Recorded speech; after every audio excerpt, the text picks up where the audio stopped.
Bienvenidos a la presentación sobre disipación térmica en circuitos de potencia.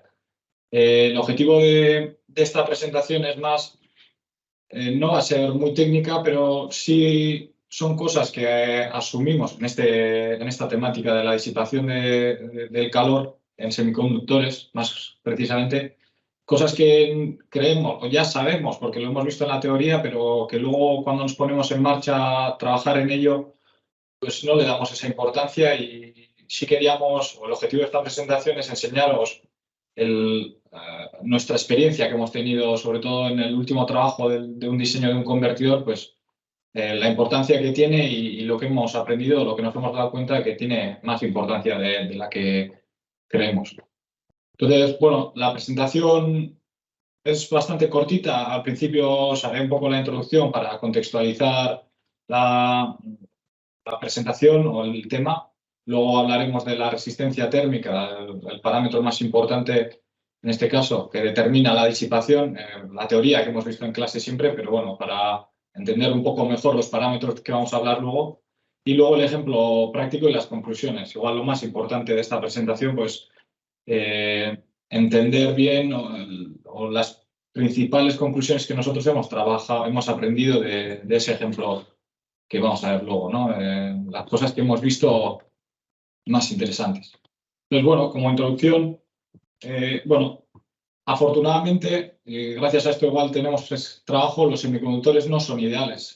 Tienen pérdidas, provocan pérdidas que pueden ser por conducción o conmutación y esto provoca una sobretemperatura de los semiconductores.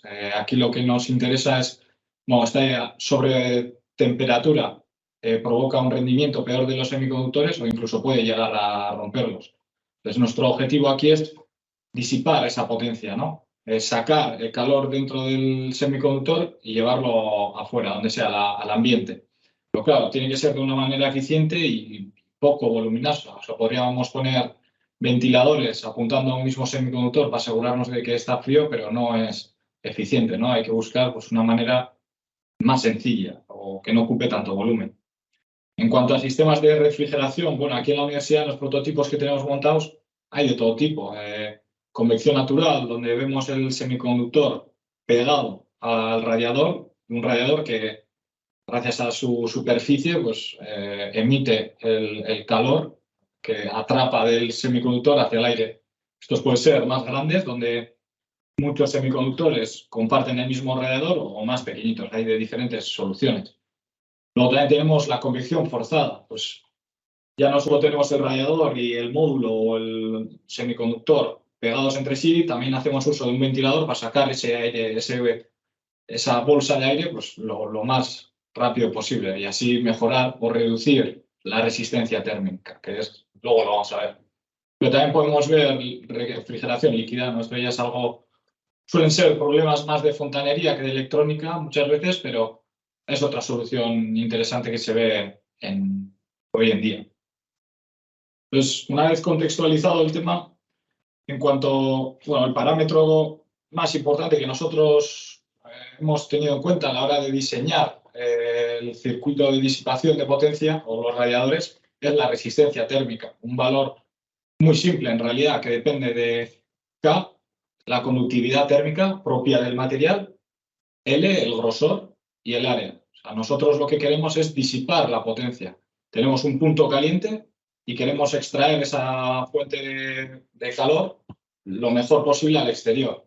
Si tenemos una resistencia térmica baja, transmitiremos más potencia. Es decir, si tenemos un grosor pequeñito o una K muy alta, la R baja. Ese es nuestro objetivo. Hay otras aplicaciones donde quieres lo contrario, quieres aislar térmicamente, o sea, por ejemplo, en una vivienda. Entonces ahí te interesa que la resistencia térmica pues, sea más alta. Luego también, como vemos, dentro del valor de la resistencia térmica está el área. Este es un problema que pueden presentar, por ejemplo, los semiconductores muy pequeños de GaN. Tienen un área tan pequeña, son tan chiquitines que es muy difícil disipar la potencia o sacar el calor de ellos, porque tienen un área muy chiquitina. Ya no sé que aunque pongas un radiador enorme, el área por donde se transfiere ese calor es pequeña. Entonces, bueno, teniendo diferentes parámetros en cuenta, esto puede ser un reto. Entonces, cuando nosotros vamos a disipar la potencia de un semiconductor, no solo tenemos un componente, podemos tener el mismo, bueno, asumiendo que este es el punto junction, tenemos lo que puede ser el empaquetado del semiconductor, un thermal interface, que luego veremos más en detalle, y luego el radiador. O sea, vamos sumando resistencias y cada vez nos encontramos con más elementos que no nos ayudan a disipar esa potencia. Entonces, el objetivo es reducir esa resistencia térmica total. Y nosotros, en nuestro caso, bueno, por presentaros el ejemplo y entender un poco mejor la importancia del diseño de cada uno de esos pasos, de esas redes térmicas, lo que teníamos era un radiador, como el que hemos visto antes, con un ventilador en uno de los extremos, y teníamos, en este caso, 8 semiconductores pegados al radiador. Pegados, pero entre comillas, porque tú no quieres conectar, no quieres que el radiador y el semiconductor estén en contacto directamente, quieres aislar eléctricamente, o sea, no sería un problema si pegas directamente el semiconductor.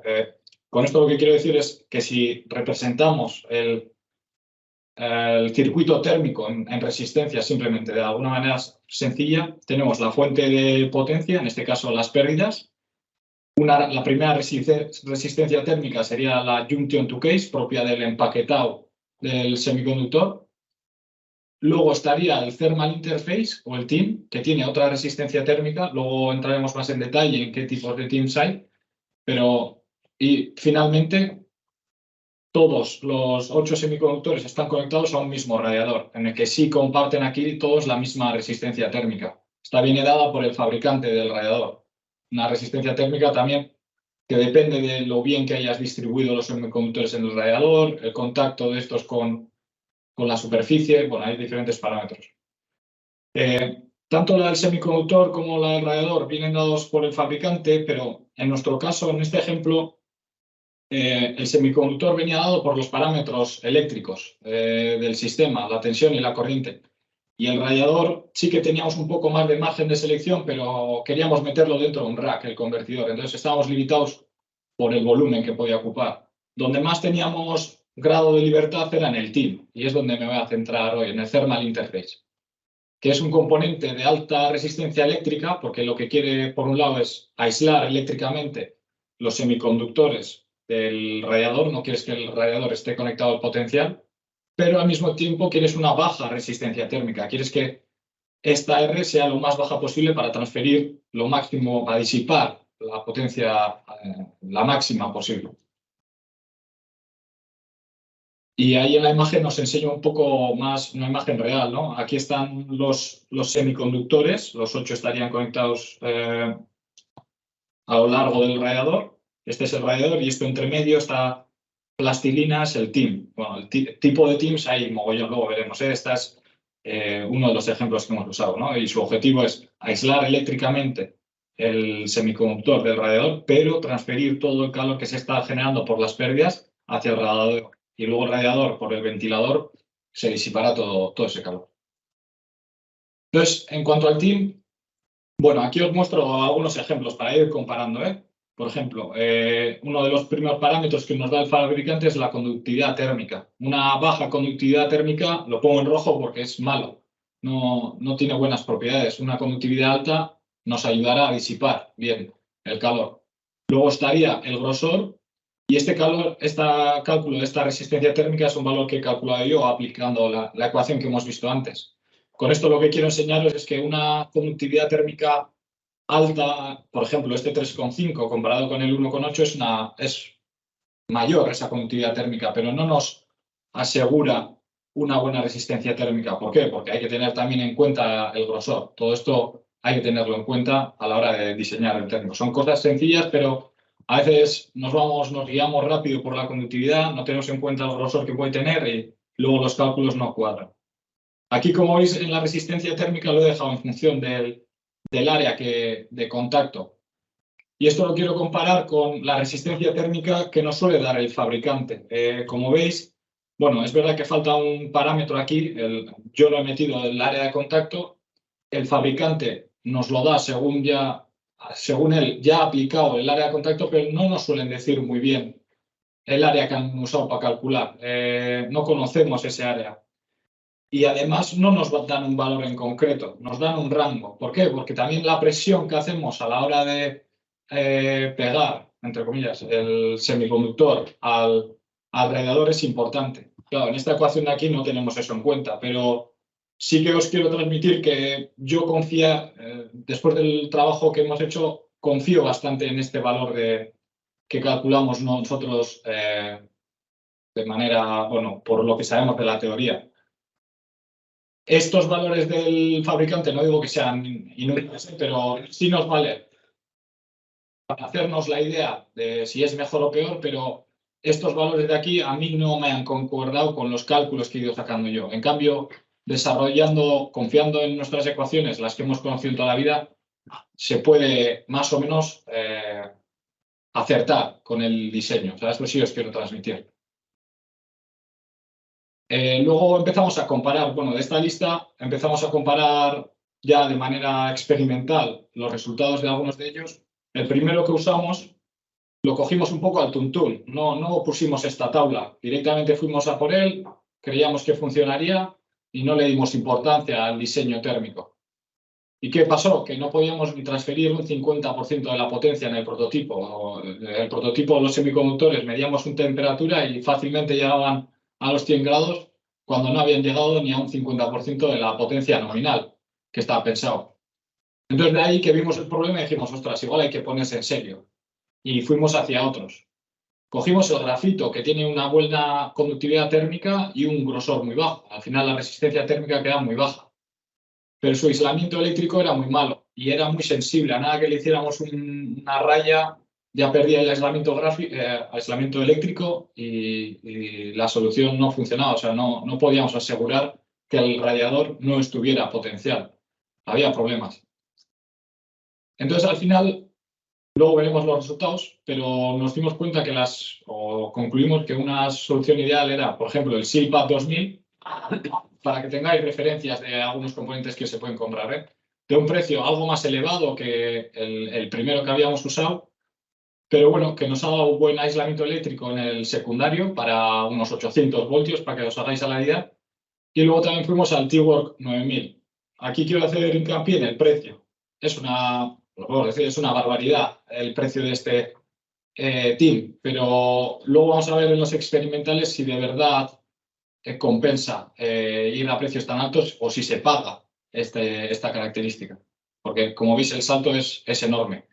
En la resistencia térmica también se reduce mogollón, pero ¿es verdad esto? Bueno, pues es lo que os quiero enseñar. Entonces, de los dos que seleccionamos, el primero, el SILPAP, bueno, nos da un mayor aislamiento eléctrico para aplicaciones de más alta tensión. 800 voltios ha funcionado perfectamente y es fácil de manejar. Es un material voy a decir de plástico, pero muy manejable, no tienes que tener cuidado al usarlo. Pero bueno, la resistencia térmica en comparación con el T-Work es mayor. Y el T-Work 9000 tiene una resistencia térmica muy baja, luego veremos los resultados, pero el aislamiento eléctrico y lo difícil que es de manejar hay que tenerlo en cuenta. Es la imagen de la plastilina roja que os he enseñado antes. Es una plastilina que si la coges con dos dedos sin cuidado se puede romper y no es tan fácil de manejar como el SILPAP. Entonces, con lo caro que es y lo difícil que es de manejar, pues eso es de tener en cuenta también si lo vas a comprar, porque te puede salir muy, muy caro. Entonces, para comparar los resultados un poco de lo que vimos, en un principio pusimos el SILPAP tanto en el lado primario como en el secundario. El lado primario, bueno, no lo he mencionado, pero esto es un dual active reach, en lo que hicimos los análisis. El lado primario era de muy baja tensión, pero muy alta corriente, y el secundario de mucha tensión y baja corriente. Y nos dimos cuenta, bueno, ya lo sabíamos, que gran parte de las pérdidas iban en el primario. Y midiendo la temperatura del semiconductor más caliente, es lo que concluimos también. Para el mismo team, en el primario llegábamos a unas temperaturas de 100 grados prácticamente. En cambio, en el secundario, que teníamos bajas pérdidas, la temperatura de los semiconductores no era preocupante. Aquí de izquierda a derecha lo que hacíamos era aumentar la potencia simplemente. Entonces, lo que quisimos comparar fue, bueno, dado por el aviso de temperatura nos estaba preocupando, dijimos, bueno, vamos a probar el T-Work a ver si ese precio que estamos pagando se compensa. Bueno, pues aquí en la línea continua es con el CIPAD y con el T-Work la discontinua es con el T-Work, con el que es hasta casi 10 veces más caro. Pero la temperatura se reduce un 40%, prácticamente solo por cambiar el TIP. Ese es el único cambio que hemos hecho de este ensayo, de la línea continua a la discontinua. O sea, es un componente que no se puede elegir a la ligera si es importante la disipación de potencia en nuestra aplicación. Y no solo eso, también la importancia de la presión y la limpieza en los semiconductores. Aquí os enseño fotos donde había restos dada la presión que hacemos sobre los semiconductores encima del radiador, es posible que se queden partes del TIM que hemos usado anteriormente en las esquinas o donde hay, sí, básicamente en las esquinas.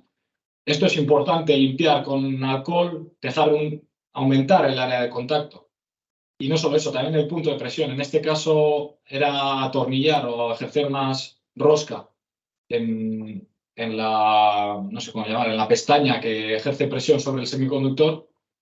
Y no es una tontería esto que hacemos. Aquí os muestro la temperatura de 8 semiconductores, los 8 que están conectados al mismo alrededor. Entre la primera gráfica y la segunda, la única diferencia que hay es lo que os acabo de comentar. Limpiar bien y ejercer buena presión sobre los semiconductores. Como veis ahora, había uno aquí que se disparaba la potencia. Bueno, la temperatura era por encima de los 60 grados, no es algo preocupante, pero comparado con otros semiconductores era hasta el doble de temperatura casi. Pues ejerciendo una presión igual y correcta sobre todos y limpiando la área de contacto, pues la delta térmica se puede reducir hasta un 50% solo por hacer las cosas bien. O sea, es algo a tener en cuenta, no es lo pongo, lo monto y no. O sea, hay que apretar bien, asegurarnos que está fuerte, que está limpio y aquí veis los resultados de ello. Entonces, como conclusión, a la hora de diseñar nuestro sistema de refrigeración, nosotros pecamos de confianza y dijimos, el primero que hemos visto aquí en RS nos va a valer. No, lo que os recomiendo es comparar 2 o 3, coger 2 o 3 diferentes, comparar sus valores y de ahí confiar en vuestros cálculos y seleccionar el adecuado.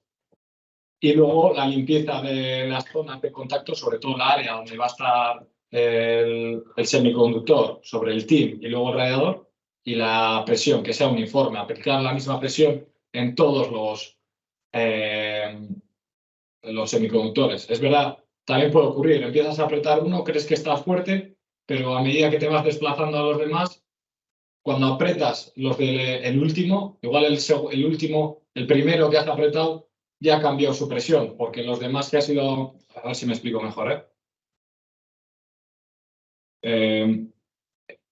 aquí las láminas las pestañas que ejercían presión, si yo empiezo a apretar esta, hasta que llego a hacer el tope, yo creo que ya digo, ostras, ya estoy haciendo mucha fuerza.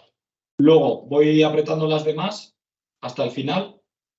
Cuando termino, vuelvo al primero y es posible que el primero ya no esté tan fuerte como antes. Pues bueno, esas cosas es importante asegurarse bien antes de hacer el ensayo y ser cuidadosos con eso, ¿vale?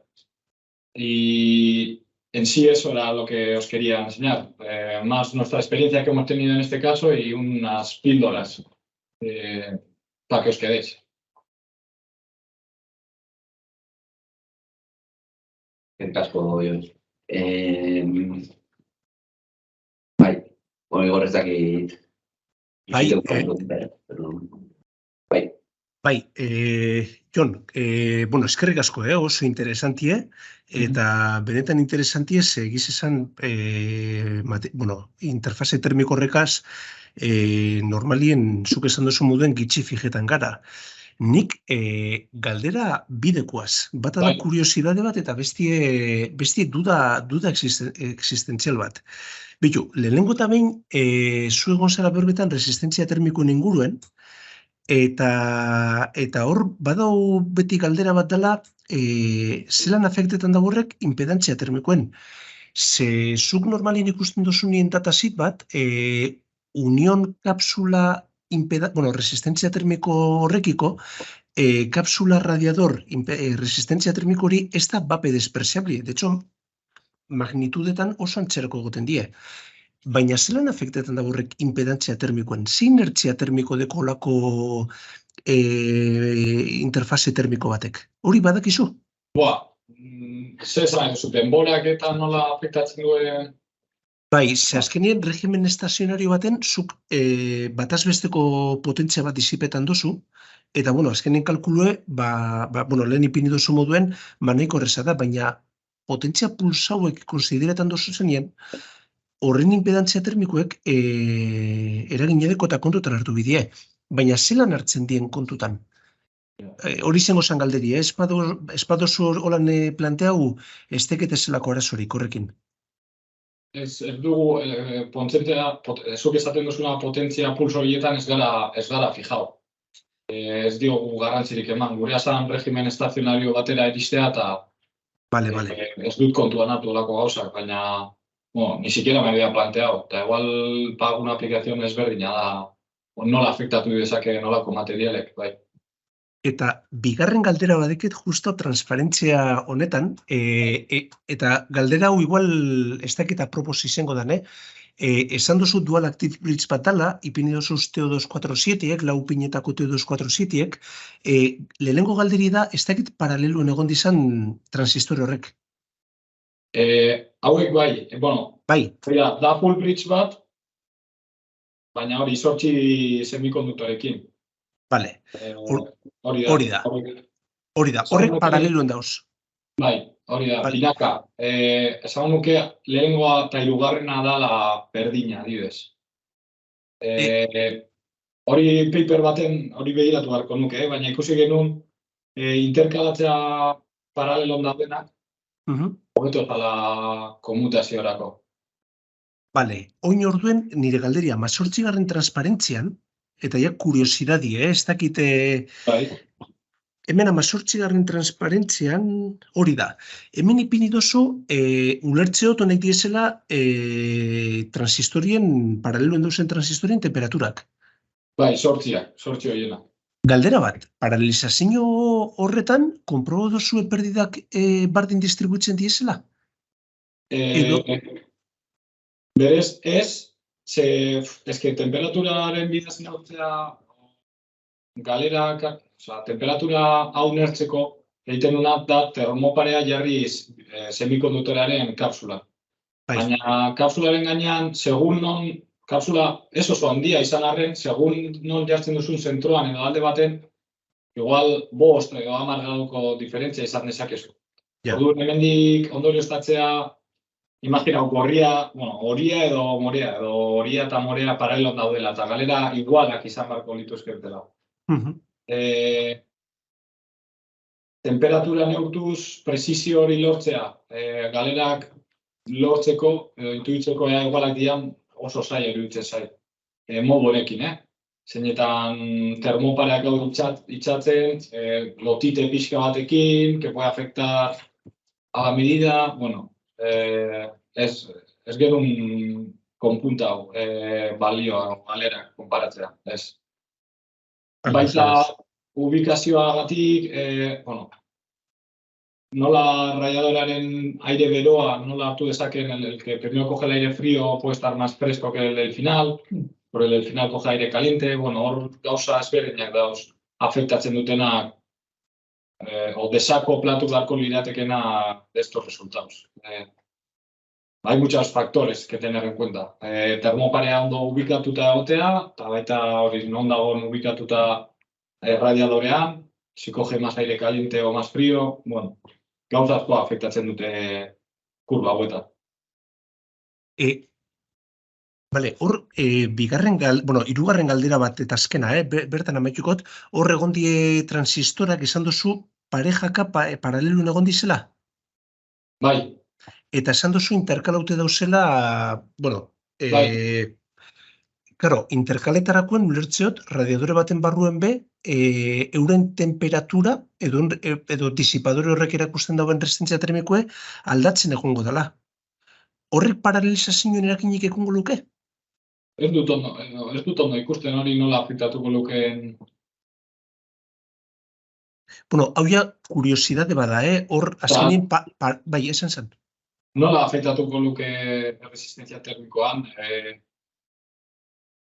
Bueno, horra azkenien galderi da, karo, ipintzen dozu zenien paraleluen, eta zuk esan dozu moduen, ez da bardine egotie disipadoran hasieran edo bukaeran.